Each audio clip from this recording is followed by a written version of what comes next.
எல்லோருக்கும் வணக்கம். இந்த காவிரி பிரச்சனை நம்ம தலைக்கு மேலே ஓடிக்கிட்டு இருக்கு. ஆனால் காவிரி மட்டும்தான் நம்ம தமிழகத்தில் ஓடாமல் இருக்கு.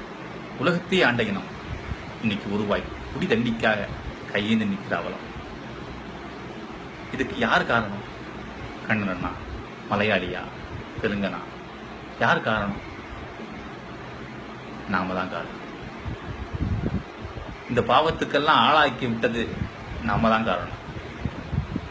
இதைத்தான் நான் ஒரு கவிதையா படிச்சிருக்கேன். இந்த கவிஞனால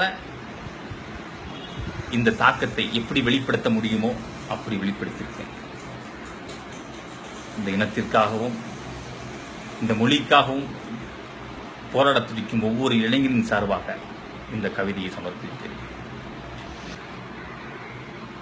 பாலாரையும் தேனாரையும் பாழாக்கி விட்டவனே, பாலாரையும் தேனாரையும் பாழாக்கி விட்டவனே, ஏரி குளங்களை கூறு போட்டு வீடு கட்டி விற்றவனே, ஏரி குளங்களை கூறு போட்டு வீடு கட்டி விற்றவனே, நீரு கேட்டால் மோறு தரும் பரம்பரையில் பிறந்தவனே, நீரு கேட்டால் மோறு தரும் பரம்பரையில் பிறந்தவனே, சோறு கேட்டால் ஊற வித்து சோறு போட்டு இருந்தவனே, சோறு கேட்டால் ஊற வித்து சோறு போட்டு இருந்தவனே, வந்தோரை வாழ வைத்தே வம்பாகி போனது ஏன், வந்தோரை வாழ வைத்தே வம்பாகி போனது ஏன், உன் நிலத்தை நீயே கொன்று உன் மகிமை இழந்தது ஏன், வந்தோரை வாழ வைத்தே வம்பாகி போனது ஏன், உன் நிலத்தை நீயே கொன்று உன் மகிமை இழந்தது ஏன், ஆற்று மண்ணை அள்ளி அள்ளிய ஆறுகளை கொன்று விட்டாய், ஆற்று மண்ணை அள்ளி அள்ளிய ஆறுகளை கொன்று விட்டாய், பணப்பசிக்கு பச்சை மண்ணின் பசுமையினை தின்று விட்டாய், பணப்பசிக்கு பச்சை மண்ணின் பசுமையினை தின்று விட்டாய்.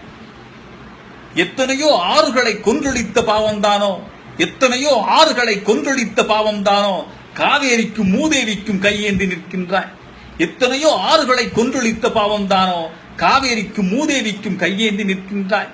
உன் நிலத்தை எவனோ ஒருவனை ஆளவிட்ட சாபம்தானோ, உன் நிலத்தை எவனோ ஒருவனை ஆளவிட்ட சாபம்தானோ தகப்பனில்லா பிள்ளை போல கண்டடத்தில் அடியும் பெற்றாய்.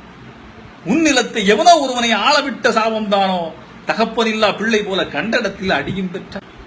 திராவிடத்தின் போர்வையை கிழித்தெறிந்து வெளியே வா, திராவிடத்தின் போர்வையை கிழித்தெறிந்து வெளியே வா, மானமுள்ள தமிழானி மார்பு தட்டி இன்றே வா, திராவிடத்தின் போர்வையை கிழித்தெறிந்து வெளியே வா, மானமுள்ள தமிழானி மார்பு தட்டி இன்றே வா. ஆற்று மண்ணை தொட்டவனை அங்கேயே புதைப்போம் வா, ஆற்று மண்ணை தொட்டவனை அங்கேயே புதைப்போம் வா, இனியாவது வீட்டுக்கு ஒரு மரம் தன்னை விதைப்போம் வா, இனியாவது வீட்டுக்கு ஒரு மரம் தன்னை விதைப்போம் வா.